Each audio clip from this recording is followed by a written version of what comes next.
Salam sejahtera bagi para pendengar dan penonton Ngopas dimanapun Anda berada. Nama saya Pendeta Kian Holik dari Sydney, Australia. Selamat datang di channel podcast Ngopas, Ngobrol Pastor, di mana kita akan membicarakan secara santai topik-topik yang berhubungan dengan pelayanan dan kehidupan para pastor, para hamba Tuhan, maupun juga aktivis Kristiani, baik di gereja maupun di dalam organisasi Kristen. Nah, sebelum kita melanjutkan, jangan lupa untuk subscribe channel ini dan nyalakan loncengnya di YouTube, supaya apabila ada video-video baru yang kami upload, Anda bisa langsung dapat mengetahuinya.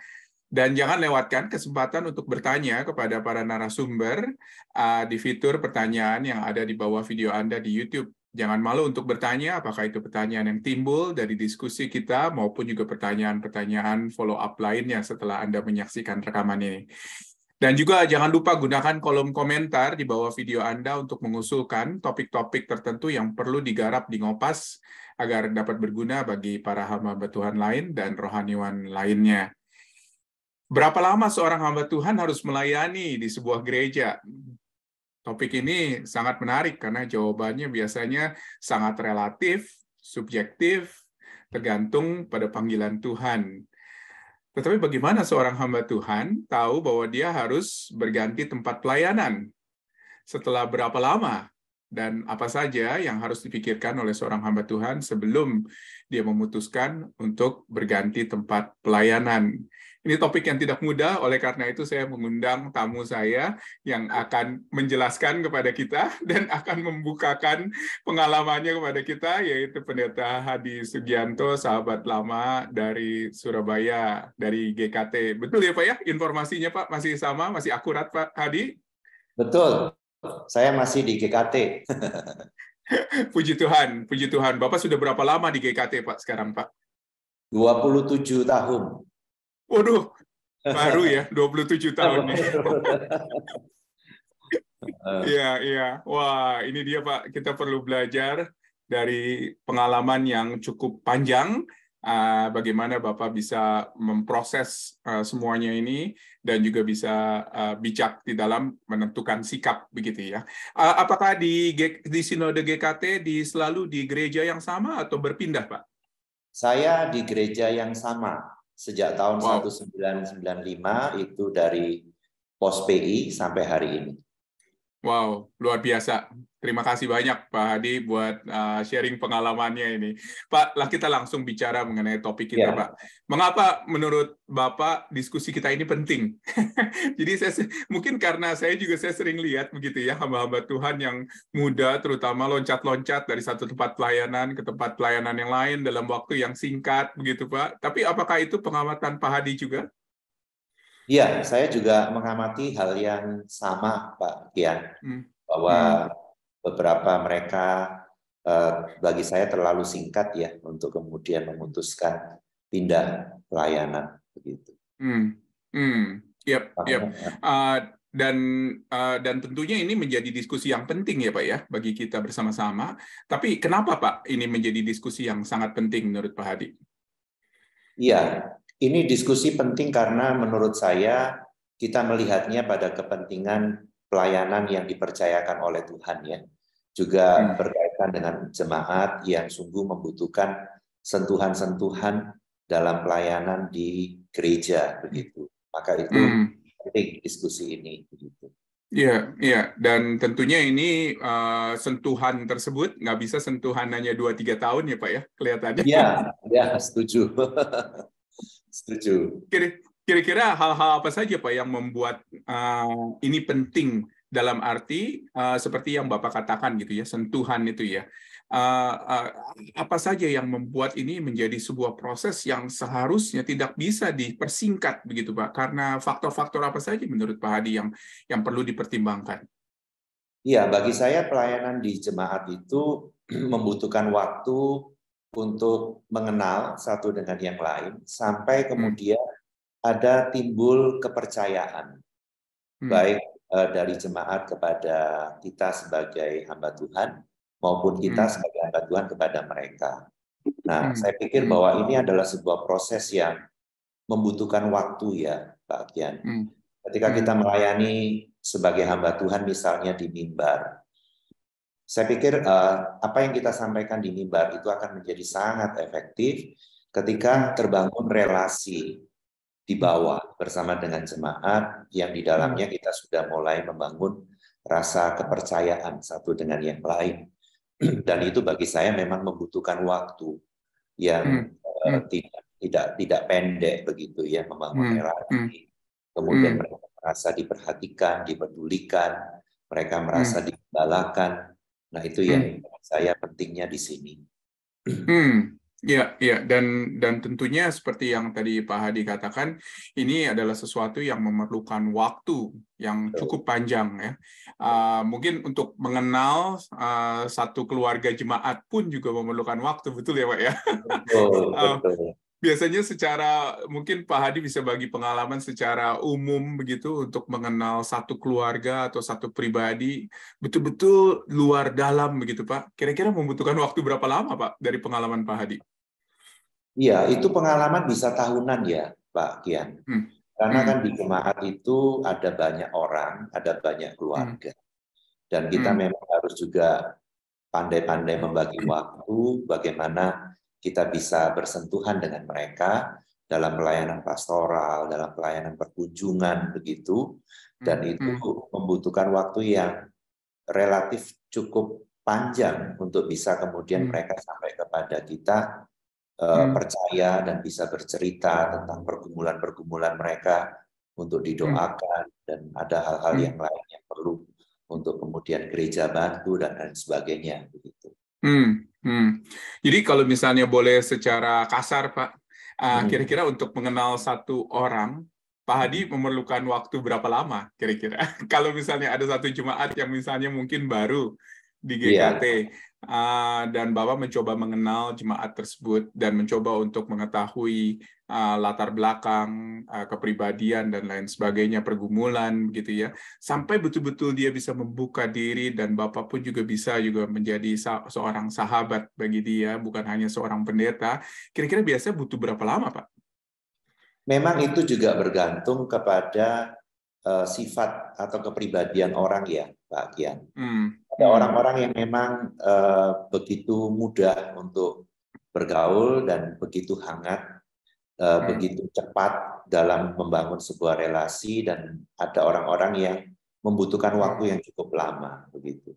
Kalau orang-orang dengan tipikal yang sangat terbuka, yang penuh dengan kehangatan, mungkin dalam hitungan 1 tahun itu sudah cukup untuk bisa mengenal dengan baik. Tetapi kalau mereka yang masih begitu tertutup, ya, yang memang berbeda dari sisi kepribadian, bagi saya itu membutuhkan waktu bisa 2 tahun sampai 3 tahun begitu. Wah, ya. Jadi itu memang waktu yang bukan singkat ya tentunya ya untuk mengenal seseorang. Dan tentunya ini akan ditentukan dengan jumlah atau jumlah orang yang ada di dalam jemaat, betul ya Pak ya? Betul. Dan tentunya semakin kita giat melayani, semakin kita mengenal jemaat, tentunya juga jemaat mengundang orang lain untuk datang dan tanggung jawab kita juga semakin bertambah begitu ya di dalam satu jemaat ya. Benar. Ya. Jadi memang banyak faktor tentunya. Nah, memang Pak, fenomena untuk pindah-pindah gereja begitu ya, itu adalah fenomena yang kita berdua sering lihat begitu ya, dan itu menjadi sebuah fenomena umum. Nah, yang Pak Hadi lihat biasanya sekarang ini rata-rata berapa tahun Pak seorang hamba Tuhan Pak ada di dalam satu gereja sebelum pindah ke gereja lain, secara umum saja yang Pak Hadi amati. Kira-kira apakah ada observasi Bapak? Iya, kalau berdasarkan pengalaman mendengar cerita begitu, kebanyakan mereka 2 atau 3 tahun itu sudah banyak yang kemudian pindah begitu. Gitu ya. 2-3 tahun itu pindah. Biasanya alasan-alasannya apa saja yang Bapak dengar? Iya, alasannya memang bisa ada banyak ya Pak. Misalnya dari diri sendiri. Dari diri sendiri itu persoalannya adalah memang belum mantap untuk melayani di sebuah gereja. Artinya bahwa panggilan itu mungkin masih belum terlalu jelas. dalam pelayanan yang dia kerjakan. Sehingga ketika ada persoalan-persoalan yang dihadapi, maka bisa kemudian dia membuat kesimpulan, mungkin Tuhan tidak panggil saya di sini. Lalu kemudian dia memutuskan untuk pindah ke tempat lain. Dan itu yang pernah juga saya alami sebetulnya, Pak Kian. Tahun 95 saya masuk dalam pelayanan, saya akan untuk pegang pos PI yang baru didirikan. Ya, karena di pos PI itu karena hanya sendiri, mengerjakan banyak hal sendiri, kemudian jemaat juga tidak segera bertambah, saya itu pernah sampai pada titik frustasi. Ya, frustasi. Karena juga begini, waktu saya pertama kali masuk pelayanan itu, saya pernah ditanya oleh gembala, rindu pelayanan di bidang apa? Saya bilang di pemuda waktu itu. Ya, oke, kalau pemuda, oke, masuk aja dulu begitu. Akhirnya saya masuk di gereja ini, dan kemudian setelah beberapa bulan itu saya tidak memang segera ditempatkan di pemuda, karena di komisi pemuda saya lihat setelah saya masuk sudah ada pembimbing. Kemudian saya ditawari oleh gembala untuk menggembalakan pos PI. Wah, itu bagi saya mengagetkan begitu.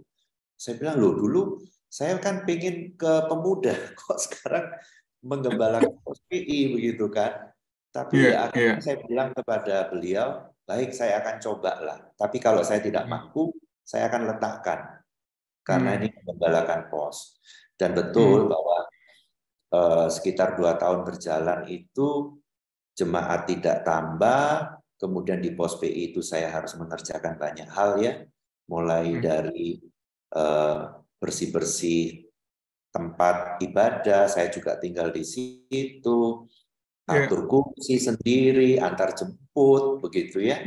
Banyak hal harus dilakukan sendiri karena memang pos, ya, karena pos pelayanan mulai dari komisi anak, remaja, sampai yang dewasa, jemaat tidak bertemu. Saya frustasi dan saya sempat tulis surat saya mau resign. Saya mau resign, saya mau pindah. Itu setelah berapa tahun, Pak? Kalau boleh tahu, Pak? 2 tahun. 2 saya tahun, mau resign, ya 2 tahun. Saya mau resign karena saya pikir, ini kayaknya Tuhan tidak panggil saya untuk mengembalakan pos deh.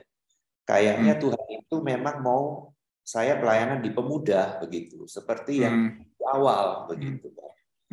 Ya akhirnya saya mengambil waktu untuk berdoa lah ya, sebelum surat itu saya serahkan, saya ambil waktu berdoa. Dari pergumulan itulah kemudian saya meyakini bahwa Tuhan mau saya tetap di situ, tetap di posisi gembala pos.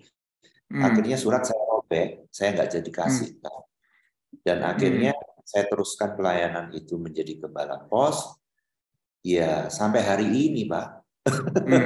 27 tahun. Puji Tuhan, puji Tuhan. Dan tentunya kita jadi penasaran, kepingin tahu begitu ya Pak ya. Pasti selama kurun waktu 25 tahun setelah 2 tahun pertama itu Pak, pasti Bapak mungkin ada juga pemikiran untuk Bapak mungkin pindah pelayanan, atau mungkin juga Bapak untuk pindah gereja, atau juga pindah konteks pelayanan begitu ya.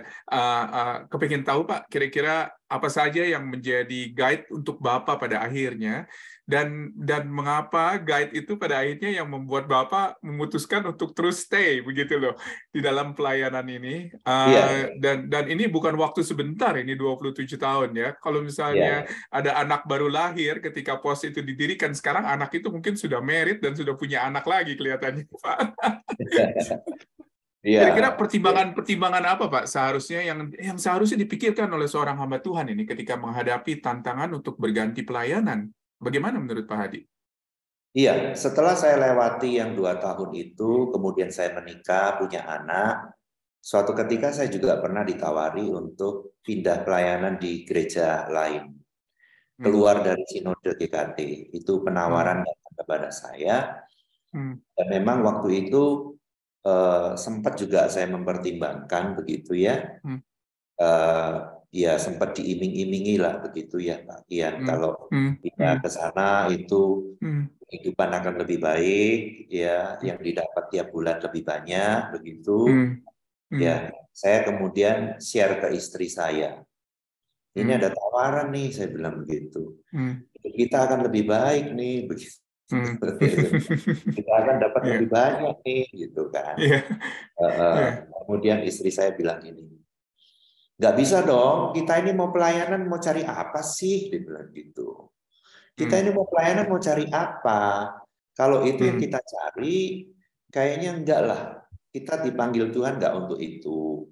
Kita harus melayani itu sungguh-sungguh meyakini di mana Tuhan mau. Begitu. Nah, ya bagi saya sebagai kepala keluarga, kalau istri tidak persoalkan hal-hal yang begitu, saya mantap untuk tidak pindah begitu ya. Saya tidak pindah dan saya pikir oke deh kalau begitu ini bukan persoalan yang utama dalam pergumulan pelayanan, ya akhirnya saya tidak. Nah, kuncinya adalah mengembalikan keyakinan panggilan, Pak. Dan itu hanya bisa dijaga dengan relasi kita tiap hari dengan Tuhan ya, melalui meditasi, berdoa, baca kitab, itu menguatkan. Ya, dan yang sangat luar biasa ialah Tuhan tempatkan orang-orang yang memang khusus ada di sekitar kita, termasuk istri atau mungkin suami kita, untuk juga memberikan pertimbangan rohani begitu ya Pak ya, kelihatannya di dalam hal ini. Wah, luar biasa Pak Hadi. Tentunya saya yakin dan percaya selama 25 tahun itu untuk menggembalakan POS banyak tantangan juga, dan mungkin itu tantangan-tantangan itu sudah membuat Bapak hampir give up begitu ya mungkin ya. Tetapi luar biasa Pak, apa Pak Hadi bisa menceritakan kembali lagi selain rutinitas yang tadi Bapak sudah ceritakan kepada saya, apakah ada tantangan-tantangan lain Pak yang mungkin ya Bapak pikir mungkin ya ini mungkin adalah sesuatu yang mungkin saya sudah harus tinggalkan pada saat ini dan mungkin berpindah kepada pelayanan lain. Kira-kira apa Pak tantangan tersebut dan bagaimana Bapak mengatasinya gitu loh. Silakan Pak Hadi. Kalau soal tantangan itu sehingga berpikir misalnya untuk pindah dan lain sebagainya, itu biasanya di soal kejenuhan ya Pak Kian ya. Kejenuhan. Dan itu saya juga sempat pada pelayanan memasuki tahun yang ke-17 itu saya jenuh. Saya ingin kemudian rasanya aduh enggak melayani lagi lah dalam bentuk begini begitu ya. Kemudian waktu itu akhirnya dalam pergumulan pribadi kami akhirnya memutuskan mau minta ambil waktu sabatikal. Saya mengajukan untuk minta waktu cuti, dan yang saya ajukan memang cutinya cukup panjang. Saya minta 1 tahun untuk cuti, dan saya mau cuti itu yang jauh begitu, yang jauh dengan gereja begitu. Dan saya kontak dengan teman-teman yang di WEC, apakah ada tempat yang bisa membuat kami bisa mengambil cuti begitu ya. Kemudian teman sekelas saya itu orang WEC begitu, dan dia bilang ada nih di Australia di Tasmania. WEC punya tempat di sana. Akhirnya ya, saya dan keluarga bergumul itu memutuskan kita ke sana deh gitu ya untuk 1 tahun dengan bawa 3 anak waktu itu ya. Dan saya bersyukur bahwa majelis itu sangat mengerti begitu. Sangat mengerti, mereka memahami, mereka mengatakan silakan boleh ambil cuti 1 tahun begitu. Kemudian baru saya sampaikan ke sinode rencana ini, dan saya juga bersyukur waktu itu ketua sinode memberikan izin kepada kami untuk bisa mengambil waktu cuti 1 tahun. Dan selama di Tasmania itu kami tinggal bersama teman-teman misionaris ya. Mereka yang lagi cuti, ada yang sudah retired, ada yang masih aktif begitu. Kami tinggal di satu tempat itu Pak, satu tempat, satu lingkungan begitu. Kami melakukan kerja sama-sama di farm. Kami punya sapi, punya apa ya macam-macam ternak begitu, dan kebun kerja di situ. Dan Ya. di situ Tuhan berbicara banyak begitu. Tuhan berbicara banyak, mengembalikan saya kepada keyakinan akan panggilan Tuhan untuk melayani di tempat yang sama. Akhirnya ya setelah itu lanjut sampai hari ini, Pak. Wow, wow, puji Tuhan, puji Tuhan. Iya, Saya masih ingat waktu itu lagi Pak Hadi masih di Tasmania ya, Ki. iya, Waktu itu kita iya, sempat kontak-kontak. iya. Iya, iya, iya, iya. Wah, luar biasa. Saya yakin dan percaya waktu itu adalah waktu yang sangat berharga sekali untuk Bapak dan Betul. juga menjernihkan kembali, boleh Iya, dikatakan arah iya, arah panggilan Tuhan iya, kemana yang Tuhan pimpin ya bagi iya, Bapak ya. Nah, iya. tentunya Pak, selain sabbatical itu sabbatical kan panjang 1 tahun Pak. Kalau Heeh, misalnya yang singkat-singkat nih Pak, memang faktor kejenuhan ini memang menjadi faktor yang sangat-sangat umum ya menurut saya ya. Karena betul. kalau misalnya kita apalagi di satu tempat yang sama dalam jangka waktu yang panjang, tentunya faktor kejenuhan itu sesuatu yang kita nggak bisa hindari. Nah, tetapi Pak, untuk short term solution, biasanya Pak Iya, Hadi mengambil solusi apa Pak untuk bisa mengatasi kejenuhan tersebut gitu ya. Tapi itu kan kalau yang 1 tahun itu long term ya Pak ya, dalam arti iya, iya. Bapak memang pergi jauh dan waktunya juga Heeh, lama. Tetapi kalau yang untuk singkat-singkat ini loh Pak, untuk iya. mengobati kejenuhan, biasanya Pak Hadi mengobatinya seperti apa Pak? Iya, kalau waktu-waktu yang singkat begitu, Hmm. saya itu dengan istri punya komitmen, Pak. Hmm. Dalam paling nggak dalam 1 bulan itu kami keluar berdua begitu. Ya, 1 bulan 2 kali itu keluar berdua, nginep di satu Ya. tempat. Hmm. Menginap di satu tempat. Kebetulan kan Hmm. anak-anak juga sudah besar begitu. Ya. Di Ya. situ ada hal-hal yang kemudian memberikan pembaharuan begitu, Hmm. Pak. Hmm. Memberikan Hmm. pembaharuan dan kesegaran untuk kemudian kami balik lagi ke tempat di mana melayani begitu. Hmm. Itu yang short term kami melakukannya begitu. Kalau Baik. memang ada butuh waktu yang lebih banyak, ya nginepnya Hmm. lebih banyak begitu, Pak. Ya, ya, ya, Nginepnya lebih ya, banyak. ya. Ya, itu yang kami lakukan. Baik, baik, baik. Dan puji Tuhan, seperti yang Bapak katakan tadi, majelis di gereja Bapak itu majelis yang sangat suportif sekali, Iya, iya, mendukung sekali, dan bisa iya, mengerti begitu ya Pak ya, kira-kira ya betul. keadaan seorang hamba Tuhan. Dan saya yakin dan percaya itu satu hal yang patut kita syukuri karena Ya, tidak setiap gereja betul. punya majelis yang seperti demikian Betul, kelihatannya. betul, betul, betul. Pak Hadi, kalau misalnya Pak Hadi ketemu dengan seorang hamba Tuhan muda ya, yang Ya, mungkin sedang berpikir-pikir untuk berganti pelayanan, kira-kira Pak Hadi bisa kasih beberapa guideline mungkin yang bisa dipertimbangkan oleh seorang hamba Tuhan sebelum dia berganti pelayanan? Kira-kira apa saja guideline-nya yang Pak Hadi pelajari, yang menurut Pak Hadi sangat berguna begitu loh untuk menjadi pertimbangan-pertimbangan seorang hamba Tuhan?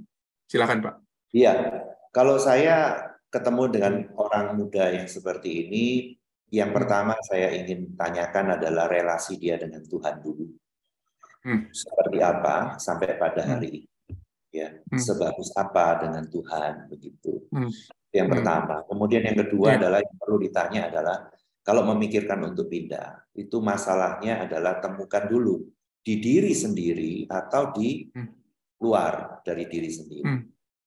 Hmm. Kalau persoalannya ada pada diri sendiri, maka carilah solusi yang terbaik. Bagi saya menyarankan begini, carilah seorang teman hamba Tuhan juga yang Hmm. bisa menjadi sahabat untuk sharing, untuk bisa bercerita apa adanya yang dia bisa percaya, untuk bisa menceritakan semuanya begitu. Cari masalahnya apa. Kalau dari diri sendiri temukan apa itu.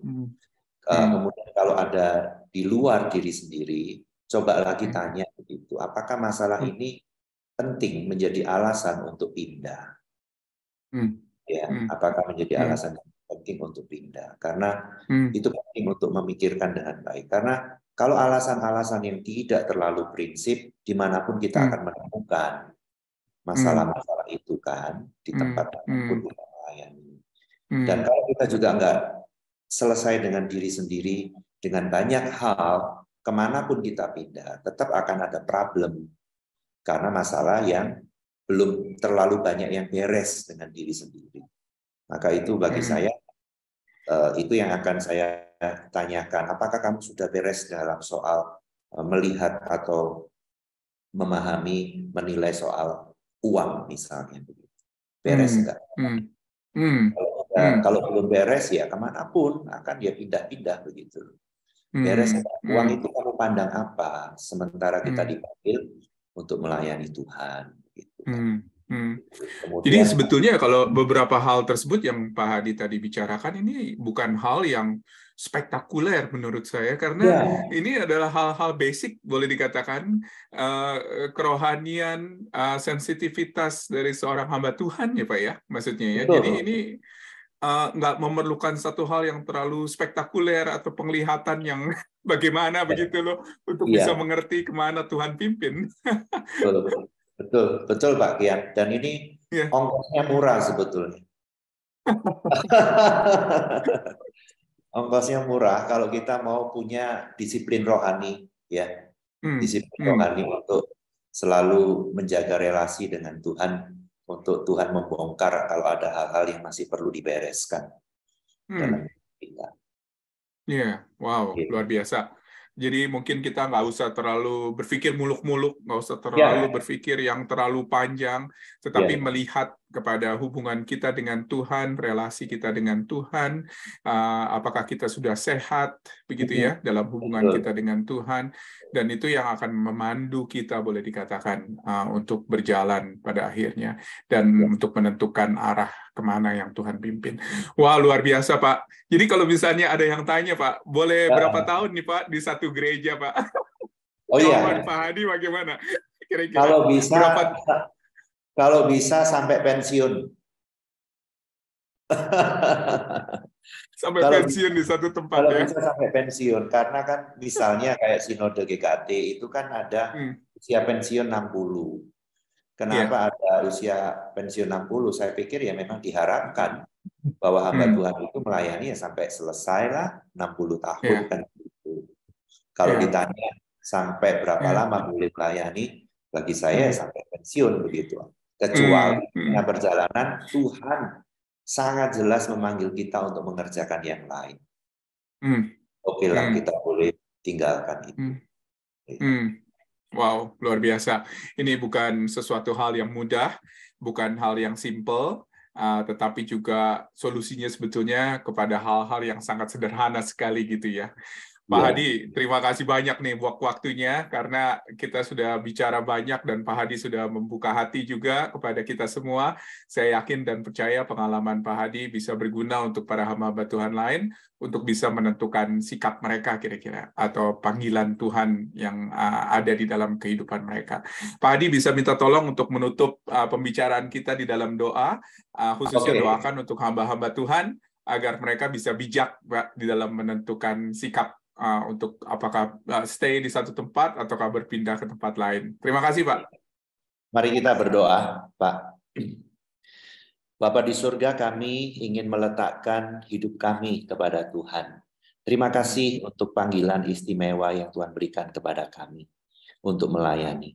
Dan Kau tahu ada banyak pergumulan-pergumulan di dalam perjalanan kami melayani, harus kami hadapi, harus kami selesaikan. Tuhan, kami berdoa untuk rekan-rekan yang saat ini sedang ada di dalam persimpangan jalan, sedang menggumuli, sedang mempertimbangkan untuk berpindah pelayanan. Doa kami kiranya Allah Roh Kudus boleh menolong mereka melalui kebenaran-kebenaran firman Tuhan yang direnungkan untuk boleh membuat mereka sungguh memahami, mengerti dengan baik akan panggilan Tuhan di dalam melayani. Kuatkan, teguhkanlah hati mereka ya Tuhan, berikanlah hikmat-Mu sehingga mereka boleh mengambil keputusan yang benar, yang dapat dipertanggungjawabkan di hadapan Tuhan ketika keputusan itu harus diambil. Tuhan, terima kasih banyak, kami bersyukur untuk jemaat, untuk orang-orang yang boleh Tuhan percayakan kami boleh melayani. Terima kasih banyak untuk Pak Kian, Tuhan memberkati hamba-Mu terus dalam pelayanan, bersama dengan keluarga, apapun yang dikerjakan boleh menjadi berkat bagi banyak orang. Kami berdoa mengucap syukur di dalam nama Tuhan Yesus Kristus. Amin. Amin.